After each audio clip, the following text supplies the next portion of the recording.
SJ. Welcome to Mvskoke Radio, your weekly source for tribal and community news, interesting guests and discussions, plus a local events calendar.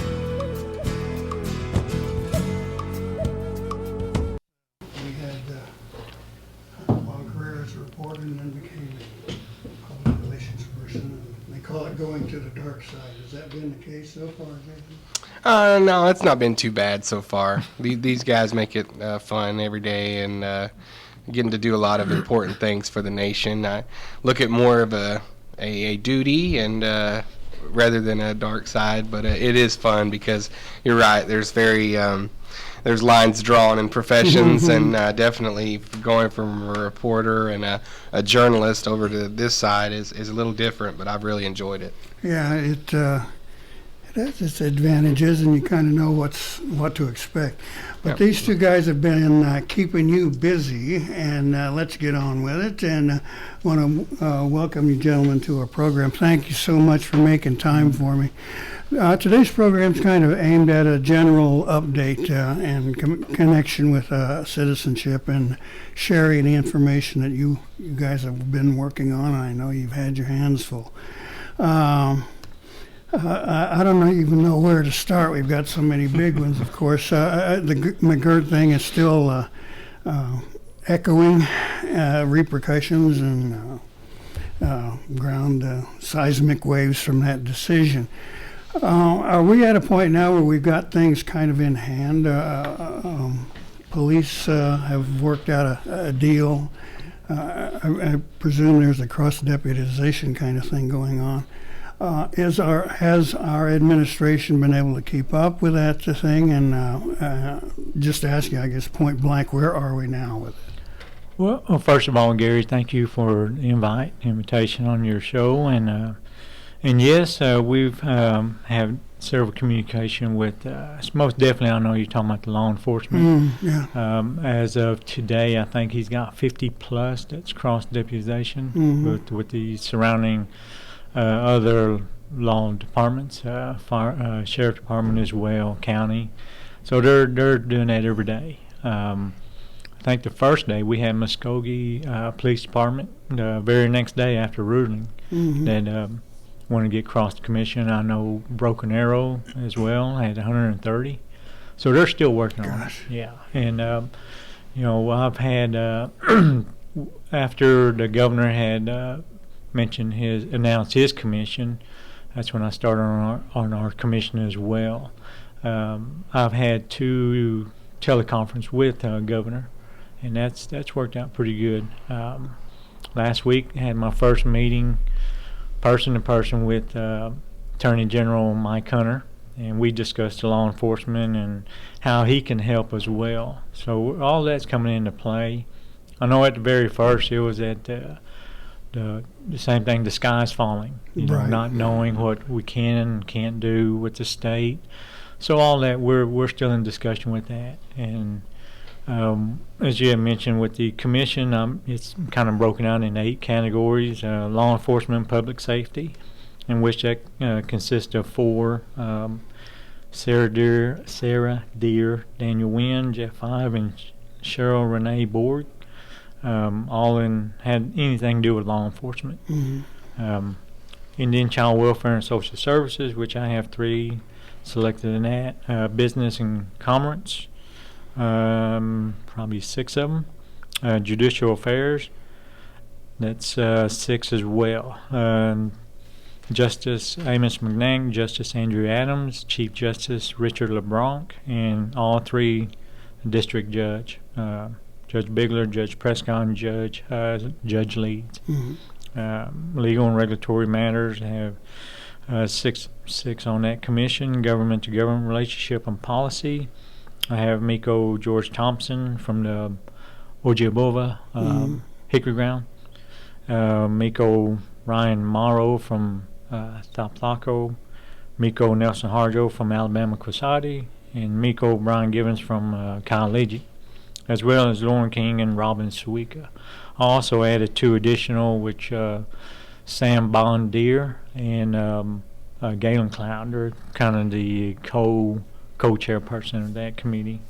Violence against Native women, missing Indigenous women, have 3 on that. General Mvskoke Nation governance, I have at least 8 of them on that commission. Mm-hmm. So we've had at least one kind of a kickoff meeting, and through those with the last 2 weeks, each one's had their separate committee level, kind of like a subcommittee, had their meeting. And we'll have one Friday of a follow-up. I do have one scheduled on Monday with other kind of like representative, kind of go over what, because everyone's getting calls within their district. Most definitely on the law enforcement, what can and what they cannot do. Right. Well, let me ask you this one. I guess in terms of overall view, what's the commission's job? What are you commissioned If you to? Thank you. If you had to put yourself in, if you're not a non-native, if you're sitting on the other side, what are the questions that you're going to ask? So that's what we've kind of instructed them to do, and see what the reservation status, what actually really does for Mvskoke Creek Nation. Not only that, but other tribal within our jurisdiction. And it's, this commission will make recommendations to build long-term changes to policies impacting health, safety, welfare, and prosperity. Mm-hmm. And our goal is to strengthen our relationship with the state, work with the state, work with Governor's Commission, with our commission as well. There's always rumors out there that the congressional is going to submit legislation. Mm-hmm. We definitely don't want that. I feel that both government to government relationship, it'll just strengthen our relationship together with the state of Oklahoma. Mm-hmm. It's good for Mvskoke Creek Nation as well as all indigenous people, but it's also good for Oklahoma. All right. Second Chief Beaver, let me drag you into this conversation. We have, first of all, your position has been incredibly active since you've assumed office, more so than any others that I can recall. So I guess from your point of view, what's going on here? How do you fit in? And, where do you go from here? Well, 2020 has been a fairly unique year for everybody, right? Everybody's waiting for it to be over. Exactly. Same here. But at the very beginning, it's been all hands on deck, and that's what it's going to take if we want to move things forward, move this tribe forward, and so that's how I've always just viewed my role, is to support chief, support the administration, and in every administration, the second chief had different functions, and so. My function has always been, hey, whatever needs to be done, I'll do it. I've been with the tribe since 2005, so I have an understanding of how it works. I have a lot of friends that work for the tribe, and so I have a unique understanding of how the employees feel about certain things, and so that was kind of been my role at the beginning was, if we make a decision at this level, how will it affect the employees and how will they feel, the type of deal. And so that's kind of been my role. And now that we shifted to the pandemic hit, then McGirt came down, and so all these things have happened. And so my role has really just have been to, hey, whatever we need to do, let's do it. I mean, it's not a one person job. This is literally a tribal perspective that we're looking through, because these decisions that we have to make, it's bigger than just one person, and it's one of them deals where every decision that we have to make, we talk about it, we have debates on it. What's the best point? What's the best route? Well, at the end of the day, it's what's best for the tribe. Mm-hmm. And we've had many days where we make a decision in the morning, and by the afternoon we have to change that decision because things have changed. Right. So this isn't a weekly deal. It's on a daily deal. Sometimes we're down to hourly decisions we have to make. Something come up in the morning, we got to make a decision. Then we have to relook at it in the afternoon and make another decision. So so really it's really too much pressure for one person. I mean, if you think about it, and that's a lot of pressure to put on chief. And so I always just viewed my position as, hey, whatever I need to do, I throw my input in, we talk about it, and then we make a decision, and then we move forward. I've been watching American politics for a number of years as a reporter, and it seemed like the position such as yours or vice president or whatever had the phrase "attack dog" attached to it. You can go in and kind of do some of the rough stuff if you have to. If we're seeing it right now in the elections, and I hope this one gets over soon. My gosh. Right. So, how do you see your role fitting in there and working with the chief and the legislature, and as you say, the citizenship? I don't see myself as an attack dog.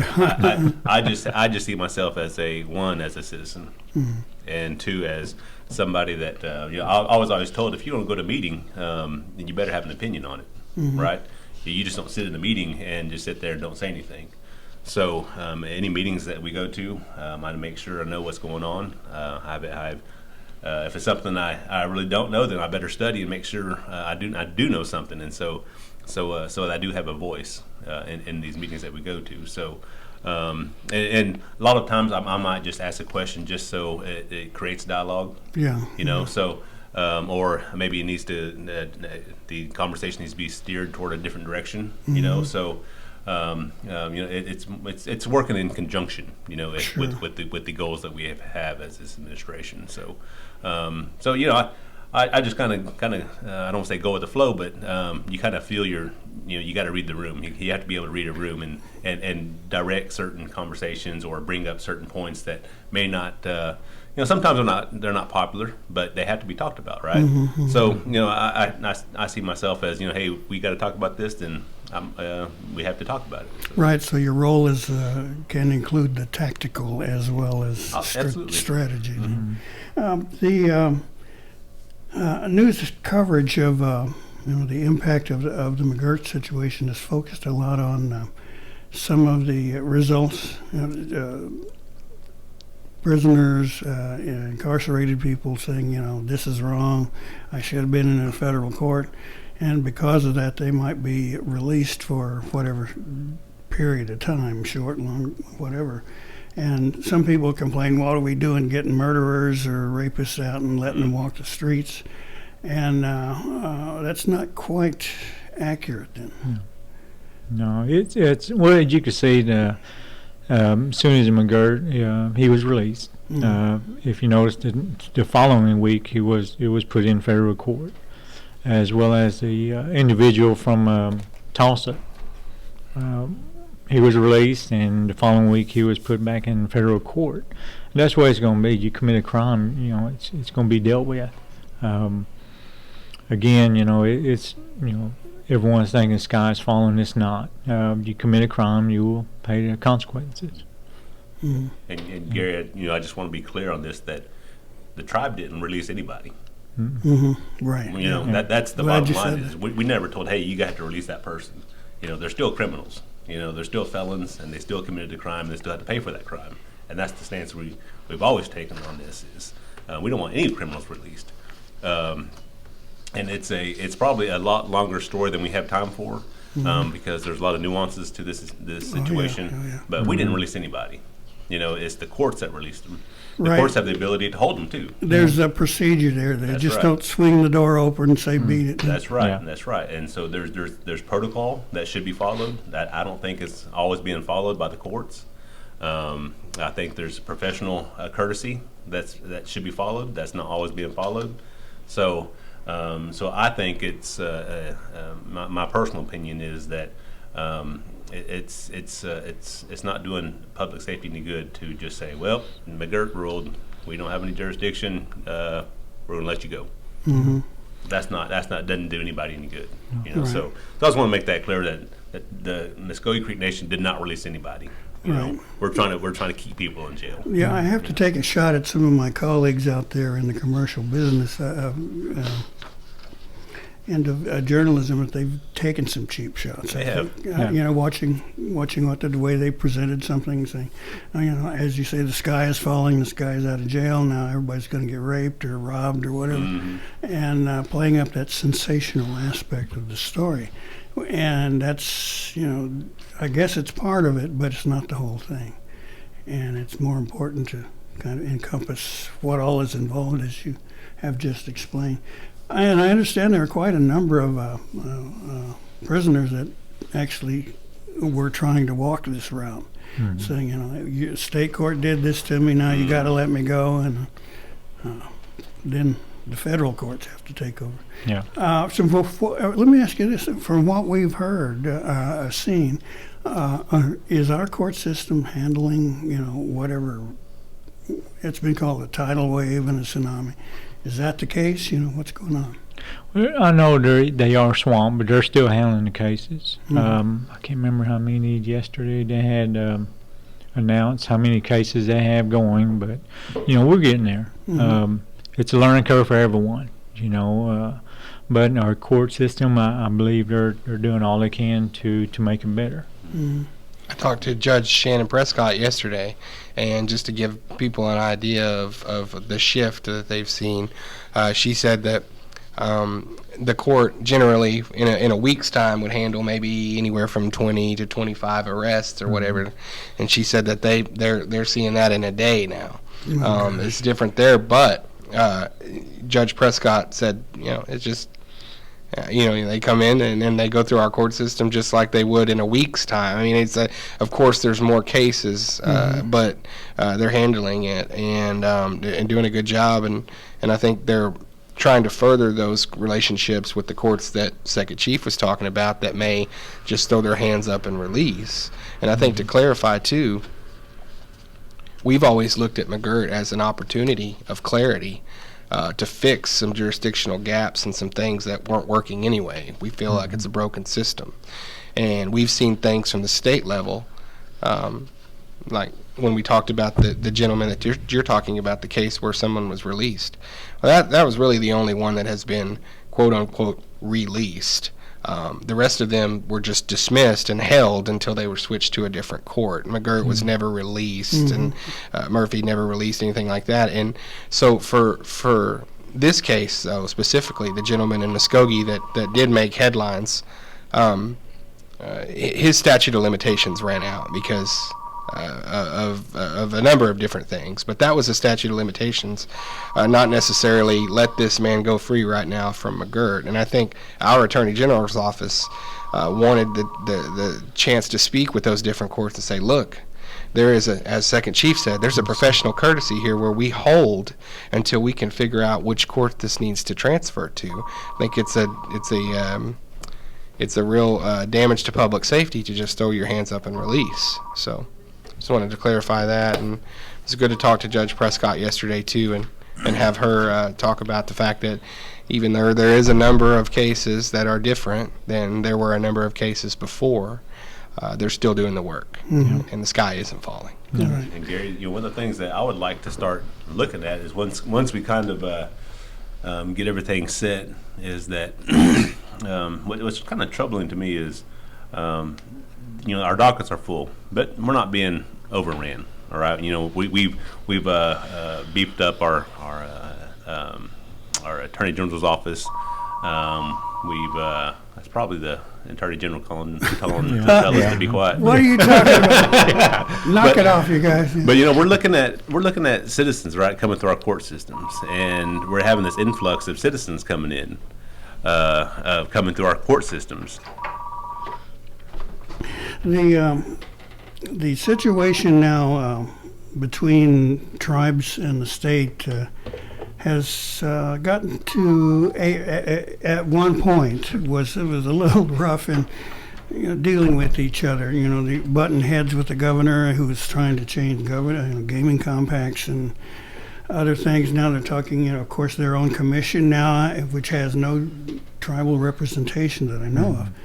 And then, things like that. I mean, does that signal perhaps renewed.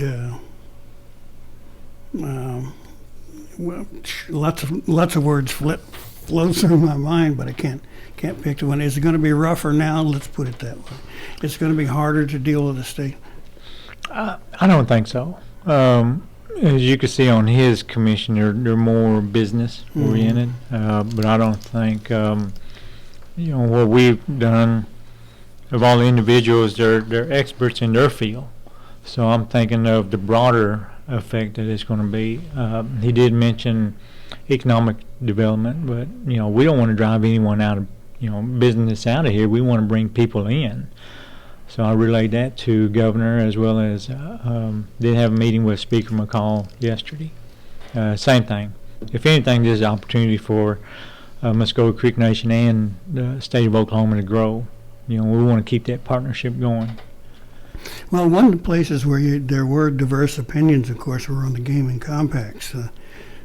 He was convinced that they were expired, and tribes were saying, no, they just renew automatically. And then you had a federal judge rule in that case saying, that they do renew.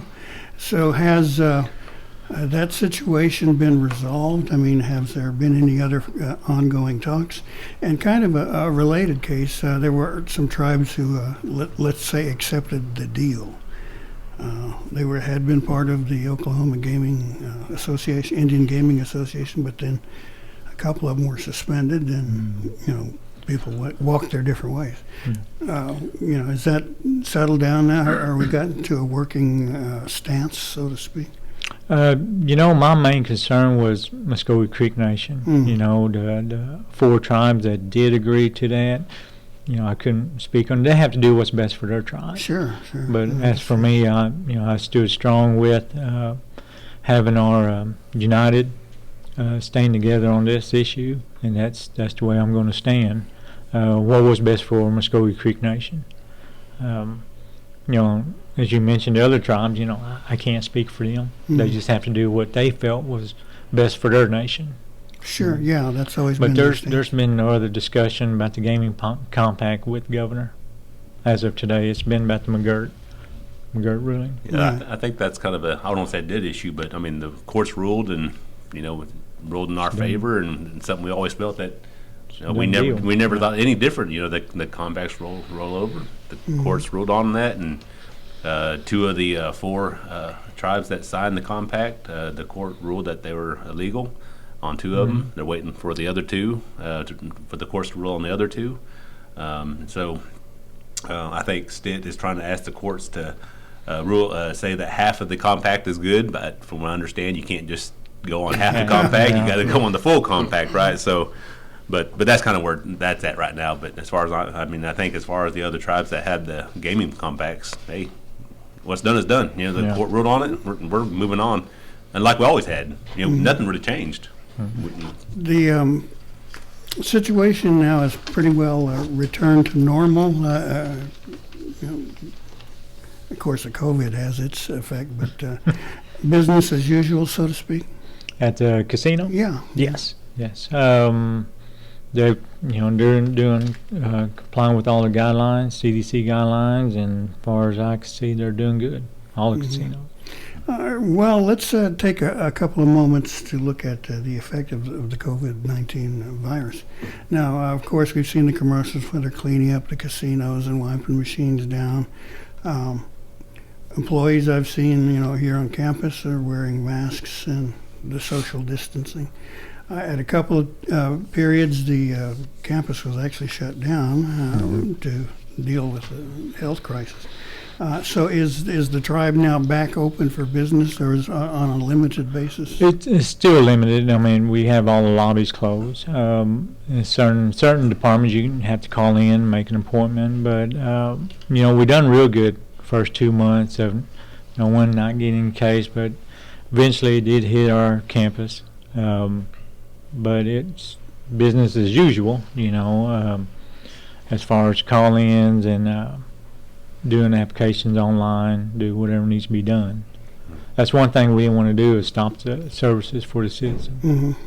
Just may take just a couple of days longer, but we're still still moving on. Does that mean our revenue took a hit there because of the? It did on the gaming side, probably 2.5 months, probably just a little bit over 2 months, but they're picking back up. No, that's great to hear because it keeps me in business. That's right. That's right. Excuse me there. Now, our health department, I think, has done a pretty decent job in keeping up with this virus. They Supplies, testing, things like that. We haven't actually talked with them now. I understand they've added people now to trace the contacts. Contact tracing. Contact.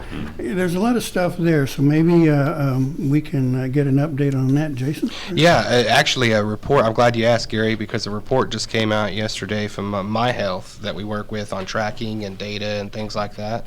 That the Mvskoke Creek Nation Health System is actually has the fastest turnaround testing in the state of Oklahoma. According to their data and what they've formulated. So that was really great to see, and we actually had that come out yesterday, talked to them. And so what that does is that helps them in so many different areas, mostly tracing. Right, they can get to people quickly, contact trace, and we've had people come in from Atlanta, from the CDC, that have been on site with our health division, our health department, for quite some time now. I think a couple of weeks now. Actual epidemiologist and microbiologist from the CDC.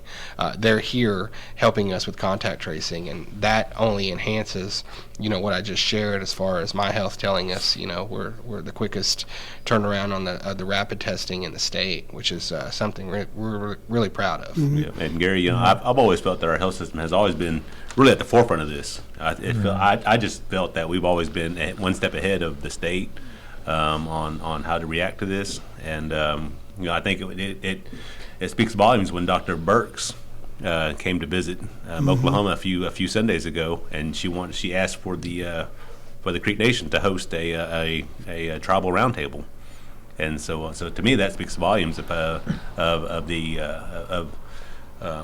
people how they see the Creek Nation, So I was really pleased and we were honored to have Dr. Burks here at the River Spirit. While we're on this subject, does anyone have any numbers or any feel for how we're doing, like number of cases, possible deaths, and This morning, we were Oh, I think we had some numbers this morning. I'll pull up for you here. Give me just a moment. While he's pulling that up, the health department, as soon as this coronavirus hit, as Second Chief said, they played a real vital role in this. Actually formed a task force in the very beginning and kind of kept us updated. We had meetings it went from 3 days a week to every day to monitor what was going on, and they played a major role in this. Like I said, we're kind of a step ahead of the state. Most of our days, Gary, what we really look at is positivity rate. The number of tests collected versus the number of positives that are collected out of those tests. And Second Chief and I we always kind of throw these numbers back to each other every morning. How are we doing today? What's the positivity rate looking like? I think we've learned more terms this year than we ever thought we'd know medically. Usually Second Chief and I just talked about OU football. Now we're talking about positivity rates. Things have really switched up. But OU football took a hit too. It did. But I think in the worst times we were seeing 26 to 30% positivity rate, which is pretty high, and a lot of positives coming out. So today, for instance, 190. This was from yesterday. 198 specimens were collected at all of our facilities, with only 21 positive for an 11% rate.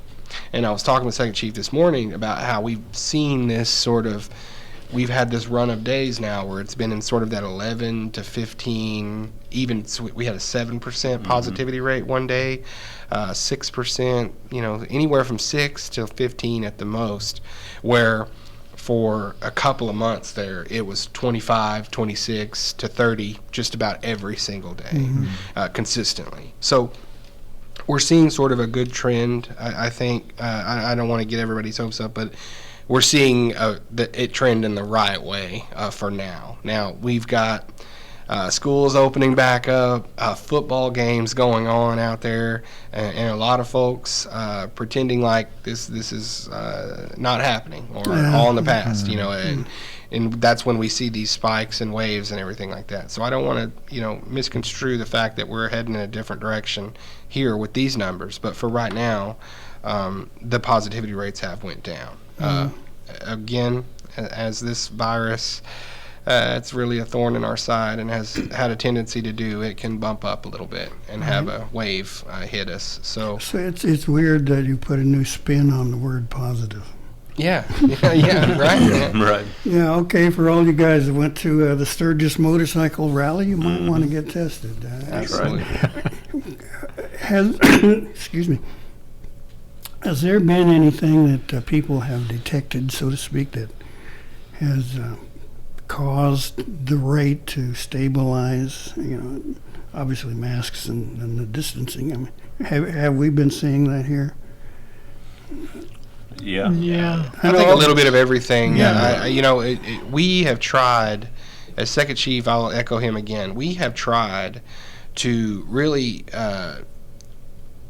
publicize as much as we can how proactive our health department got from the get-go. I think that's only helped us. When you see guys, people haven't seen these guys' face in about a year. Every picture that they're in their mask, they're setting the example of how we want people to be when they're out in the public. Now, if you're at your house in your recliner, obviously we're not going to expect you to wear your mask. You're in a spot there where you're fine, but absolutely, you're in a group of folks. You can't get around it. You're going to have to be around people. I've got to get into Walmart today. There's no way around it. Please wear your mask and think of others, really. When we think of masks, a lot of people have made it out to be, I don't wear a mask because I'm not scared of this virus. Well, we're not either. We are worried that we will pass it to other people that wouldn't be able to fight it off. If you look at it like that, it's a lot easier to put that mask on. Think about others. Don't think about yourself. To our listeners, these gentlemen were wearing masks when they came in. And I've actually done shows in them. It's I guess, one of the weird things we've seen is people assume the attitude there's some constitutional right there that they don't have to do what Uncle Sam tells them to do. It's like, I'll wear a blankety blank mask if I blankety blank want to, and you can't tell me what to do. And people have taken it to some real extremes. But we've not we've seen some of that and heard some of that, but it hasn't been I don't think as rampant as it has in other places. Anybody got any theories or any ideas as to why we're doing fairly good? I think it just boils down to education, don't you, Chief? Yeah. I mean, mask work, and social distancing. Those two things. If you can't do one, do the other. Yeah. But you can do both, and that's what it is. Wash your hands. I mean, it's simple things. Gingiocosis. It's simple things. You guys will probably talk about this too. We've talked about the health department. We've talked about some of the stuff we've done. I can't say enough about our GSA and our facilities folks as well, because they have been the ones making sure that we have plenty of PPE around. We have plenty of hand sanitizer for every department. You can't go into a Creek Nation building or department and not see bottles of hand sanitizer everywhere you look, at a time where they really had to work to make sure that we had that inventory in. So they've done a fantastic job getting all that in as well, and making sure that those things are in place to where it's right there when you need it. Sure, yeah, the plexiglass screens. Absolutely, yeah. They're cleaning before and after, so they're doing a good job. Yeah, we went through the period where we were taking the temperature every morning as we came in, and that sort of thing. Have we relaxed at this point? Do you think you still want to see maybe some more stringent kind of activities there? Well, I don't know if it relaxed around the complex, because we're still taking temperatures before, when they come in, and Some wearing the mask when they come in as well. So I haven't really seen relax around the complex, but probably in different areas. I don't know. Okay. One of the last COVID-related topics I wanted to toss in here was, we saw a demonstration on the campus a few weeks back where people were not happy with the way things are being done with the revenues, grants and support coming in for the COVID-related problems. And a lot of folks were really unhappy. And so I've even had relatives call me who didn't quite understand what it was all about, saying, I heard that the tribe had this money, the $1,500 they're giving away. I said, well, that's not actually the case, and saying, it's got to be related to COVID. So has that all been finalized and the system and procedural set up and put in place? It has. The income and hardship, that's probably what you're speaking of. Yeah. I know the first week, I think they estimated about a little bit over 2,000 applications. And it hit the department hard with logging everything in. But I had our executive office staff start assisting probably 2 weeks ago. I think total, they showed me this morning, probably a total a little bit over 700, 400 I think, out of our office that has help. So we're looking at that this week to see if we need to, second chief, I know he had in our office as well, put 6 cubicles. So if we need to add more, we'll put more in there. Just push these along. But a lot of things that when I observed walking through the office was the paperwork you fill out. It's only filled out. There's no documents attached. So we had to get more volunteers to come in. That's all they're doing is calling the citizens, hey, we need this information, we need this information. So either their phone's not set up, their voicemail, or may not be set up. So they have to call 2 or 3 times. But our staff is going through the one. If we have one complete application, we'll estimate it probably 6-7 minutes to get one done. But now it's taking longer, and that's what at least our office is going through. I know the other area at the college, they let us have the whole side of one side of the dorm to go through the paperwork there. So we should have a total of what both departments are doing. So I think it's they had a graph that they're going to show to HEW meeting today, where it shows all the application where it's starting to not go down, but in a positive graph. We're back to positive being positive. Right, and this is not free money. It's not like, the darn Indians are getting more free money kind of. It's got to be related and caused by this. Well, let's wrap this up and let you gentlemen get on with your day. So before we do that, I'll offer you the chance to share any final thoughts that you might have, gentlemen. One of the things that we have talked about in jest was talking about the tribe getting their codes, their laws in place. And one of the thoughts I had was, let's still go back to the old school, the way it used to be.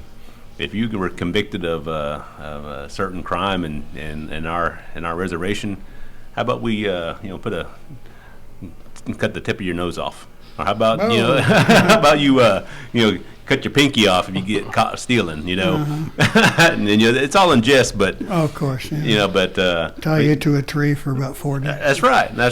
So I mean If people are going to blame us for letting the criminals out, then who's up to it? Whose responsibility is it to punish them, right? So, those are things that we just kind of throw out there, just kind of relieve the stress level that's going on sometimes, but I just want to say that considering all the challenges that 2020 has presented us. Our employees have responded in such a magnificent way. I mean, they have understood the situation. There are some that have just showed up to work every single day, ready to work, and to not just keep the status quo, but to actually improve the system. And so it's been really to me, oh my goodness, just to see some of those employees out there, just every single day they come to work. Even when we want to send them home, they say, no, can I come to work? It's those types of employees that just make you feel proud to be Mvskoke. That hey, they want to come to work and do what's right and try to make the tribe better. So. Yeah. Chief Hill? Same thing. I got to give a shout out to the health department, our child care, food distribution, all the ones that the facility department. I mean, they've came every day doing their job. They're the ones on the front line, so I want to commend them for doing their job, and all the employees that work from home and answer calls, just doing what we need to do to keep the nation running. With someone, I think it was Governor Ann Toby asked me, how's it been normal? Since day one, hasn't been. We went to the McGirt Murphy case, went to the gaming compact, and with this coronavirus going on, I would like to know myself what a normal day would be, but we're going to get through this. We will. With the McGirt ruling now being one of the, I don't want to say priority, everything's priority, but we'll get through this together. Sure. Okay, Jason, are you suffering from PR fatigue? I tell you what, I'm ready to come back. No, no, it's doing TV was easy. I will say, just what these guys said. 2020, we've never seen anything like it. But to be in the room and in the office every morning with these two gentlemen, to see up close and personal how they're handling not only what I can't imagine would be the weight of the world almost, with everything you could imagine happening to an administration happening in 1.5 year time span. It's just incredible to see them not only not lose focus, but also not lose resolve and the heart for their people. And I think people really need to hear that, because it's a tough job, but I haven't heard one complaint out of these guys, or I wish I would have never ran or anything like that. Even though they never expected all of this thing to happen at once, it is what it is, and you handle it day by day and the best you can. That's what I'm seeing. So it's been really, really a treat. Okay, gentlemen, thank you so much for joining us today, and kind of an informal chat about a number of different topics. And we'll be watching you guys pretty closely, and want to have you back again. All right. Thank you, Gary. Appreciate it. Okay. All right, we're going to take a short pause here, and then we'll be back with folks from our election board with some reminders of our upcoming election. Please stay with us here on Mvskoke Radio. I started doing it when I was 11. I wanted to be just like my big brother. And some of my friends were already doing it. We got hooked fast. I just can't get enough. I'm Jacob, and I'm addicted to playing the drums. There's lots of stuff that makes it cool to be Native. Doing meth isn't one of them. Find something better to do. Check out ncai.org. A message from the Partnership for a Drug-Free America and the National Congress of American Indians. Who am I? Am I Indian? Just 'cause I'm a girl from the res, don't make things up about me. What if I move away? Then who am I? Some kids try meth just to escape, but then I think about my grandma, my little brother, my beadwork, my poetry, and I think, I like who I am, and I know meth is not for me. Check out ncai.org, a message from the Partnership for a Drug-Free America and the National Congress of American Indians. Okay, welcome back to Mvskoke Radio here on The Brew, 106.3 FM and 1240 AM for those folks who are still on the AM. Joining us now in studio are members of our election board, Mr. Nelson Harjo. Miranda Kuhn. Thank you. For a second, I drew a complete blank. My apology. I'm getting old, guys. We have, of course, seen our nation go berserk over the upcoming election, and getting real divisive here. And as people, see that date coming up and want to, influence their colleagues, their neighbors, whatever else. That's not why we are here today, though. We're here for primarily an informational session I have voting coming up middle of this month, and then, of course, the general election later on in the fall. So you want to start with there, Mr. Harjo? What do we got coming up here? If you haven't seen any of our papers as of lately, we announced the dates for the next election, Creek Nation elections for Right. elected officials. Let's make sure. Yeah, which will be the primary will be on September 18th, 2021, and the general election is scheduled for November 6th, 2021. So we're still a little over a year away from our tribal elections taking place. And of course, that is going to be for the National Council representatives that hold seat B. We're talking 2021. 2021. I thought it was important, though, that we stop for a second and take a look at our own election process and things like that.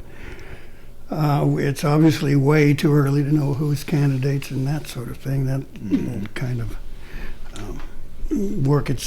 solve itself as it comes out. But are you seeing, first of all, any renewed interest or new interest on people wanting to know more about our election process and how to become involved or perhaps run for office? Is it getting a lot busier for you guys?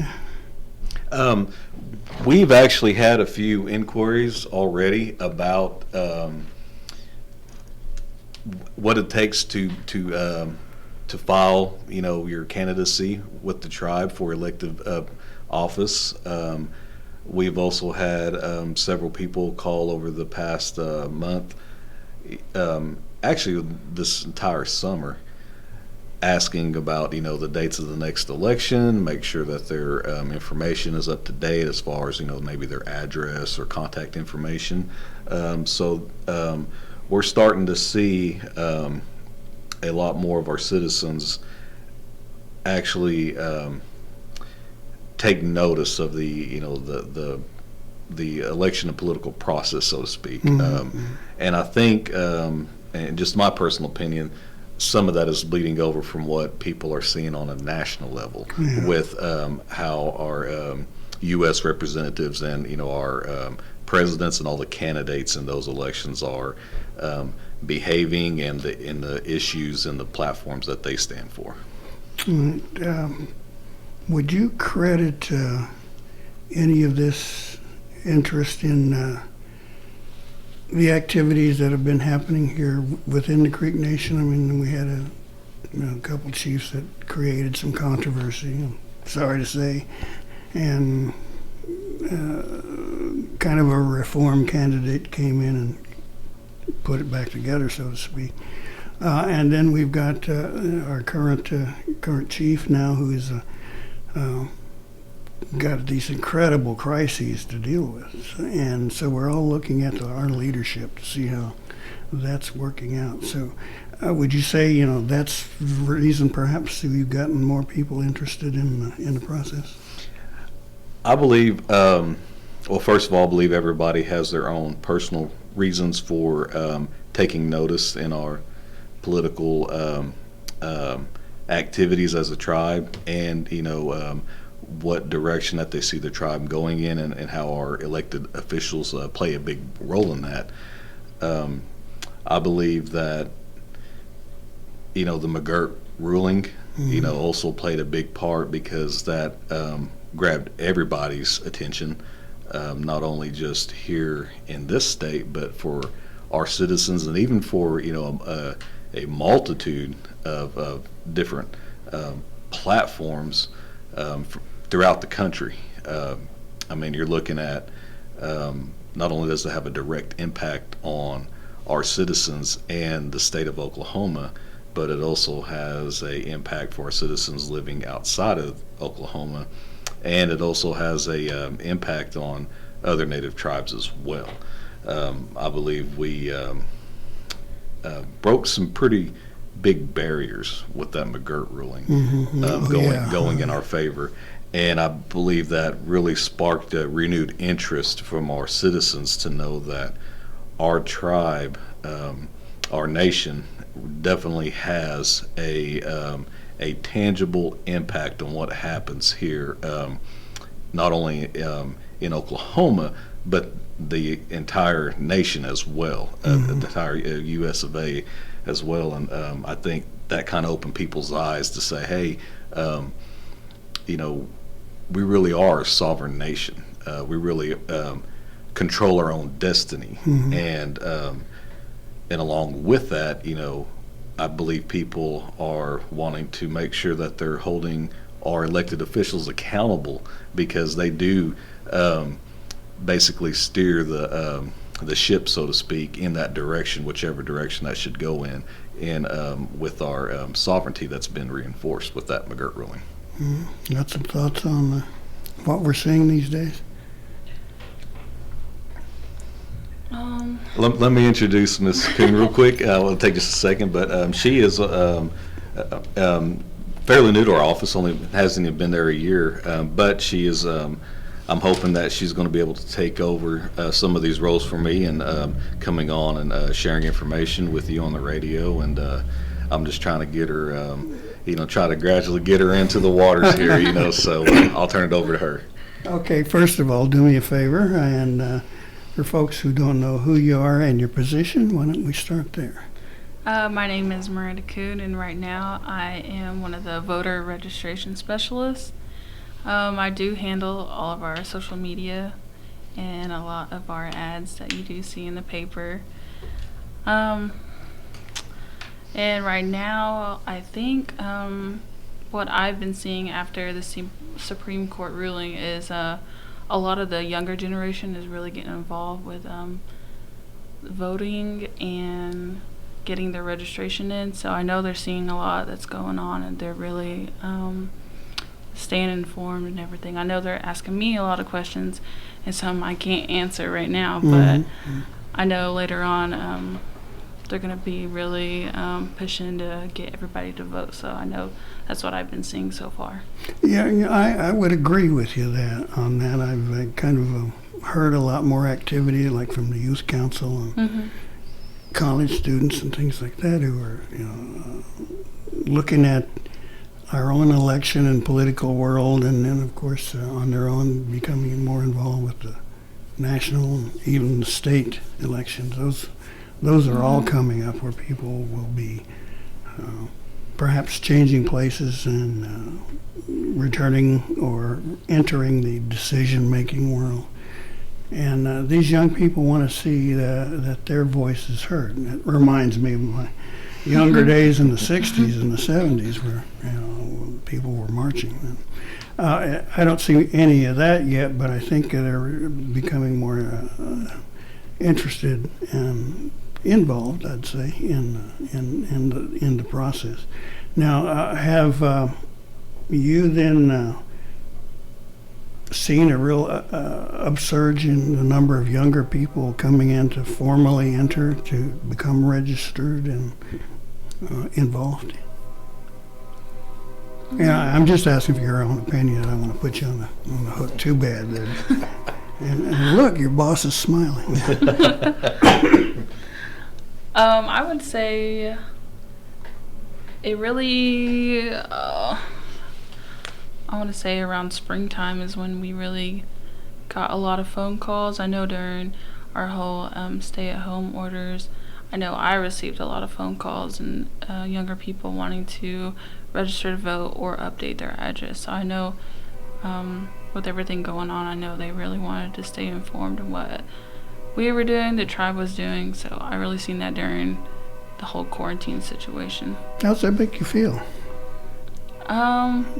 Actually, it makes me really happy to know that the younger generation and people are wanting to learn more about Creek Nation's election process and just wanting to be involved. And even though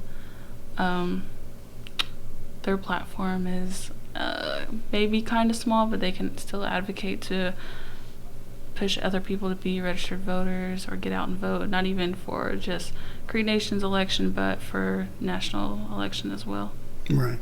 And Nelson, let's take a minute or two here and look at that process. So if someone, no matter their age, is wanting to become a voter in Creek elections, what's the process they have to go through? Okay. Well, first of all, the qualifiers in order to be a registered voter for Mvskoke Creek Nation is you have to be you have to be a citizen of the Mvskoke Creek Nation, and you have to be 18 by the date of the next election. So if we have, for example, if there's a 17-year-old that has a birthday on September 10th, for example, even though they're not 18 at the moment, but they will be 18 by the date of the next election, they would be well within their rights to come and to register. And what we would simply do is we would actually take their information, putting it in like a holding phase until we actually prepared the poll books for the election, and then we would insert that person's information into the poll books. So by the time that they turn around and the election date turns around, they can show up to any place they want to vote or request an absentee ballot. So we have a form that's available online that people can fill out, and they can submit that several different ways. They can either mail that back to the office if they wish, or they can fax that in if they have access to a fax machine, or they can scan that into the onto the computer and email that to us. All that information's on our website, and we also post information periodically on our Facebook page. So if anybody needs our contact information, they can either go to our website or they can look at our Facebook page. I don't know how it's Mvskoke Creek Nation Election Office on Facebook, and I don't have the website on me, but it's on the tribal website. All you have to do is go to our independent agencies on the tribal website, and we're listed under there. Let's see, the website would be www.mcn-nsn.gov, and the quickest way to find us is just to go to Independent Agencies Election Board. We're right there, and all our information's on there as well. One of the big questions being discussed nationally right now is voter fraud. And how do you prove that somebody is actually who they say they are? Or some of our top leaders that say, go in and vote twice. We'll let you all figure that one out. But, what do we do to protect our system then from this kind of thing? First of all, have you seen much in the way of voter fraud? There used to be jokes about dead people and their dogs and things like that getting ballots. How do we stand there? Well, one of the for sure ways to prevent voter fraud is for our citizens to on a periodic basis to update their information. That's one of the things that I think not only us as an election board struggle with, but I think that's one of the things that our tribe itself struggles with. Our citizens won't update their information often. Now I do know like certain departments like the citizenship office, for example, has taken steps to like on their citizenship card, I'll put a little plug in for them. One of the things that confused people was the fact that their citizenship cards now have an expiration date on those. Well, those are for, I can't speak on every single detail, but I do know that one of the reasons that an expiration date is on that citizenship card is to, in the hopes that somebody will say, I need to make sure that my citizenship hasn't expired, which it doesn't. But that's a way to prompt people to call them and to update their information. And then plus it's on there for like to make it a legitimate form of identification. Right, I'm glad you said that. Yeah, that's another reason why that expiration date's on there. But that's one of the factors that was and the rationale that was behind putting an expiration date on that card was for citizens to update their information to make sure that nothing has changed on their end that we might need to know about that could actually help the citizen with whatever it is that they're needing to have. Same thing with voting and with the voter's information. If somebody comes and registers in 1993 and they have moved, let's say, 2 times since 1993, or have married and had name changes and things of that nature, if they never tell us about those things, well, then we're never going to know that. So that's why we're always, putting ads out in the paper, on Facebook saying, it doesn't matter if you're already a registered voter. If you're not sure that we have the correct information for you on file, please call us, because we'll get it changed and we'll get it updated for you to ensure that whatever it is, that if you vote by mail, because I believe that's where a lot of the voter fraud, scare comes into place, to make sure that your ballot's getting to the right place. I do know that there is a system set up tribal-wide that allows us to see the citizens that are deceased. So, we do have processes in place to help us prevent voter fraud. Real quick, how do people get in touch with you? Okay, you can call us at 918-732-7631, or you can email us at election@mcn-election.com. And that's the 2 ways that you can get a hold of us. We respond to emails and we answer the phone. So however you get a hold of us, you can do it through there. Okay, Meadow, appreciate you coming in and talking about this. We want to thank you all for listening to our program today. Well, we will be back next week. The creek don't rise, so to speak. Meadow.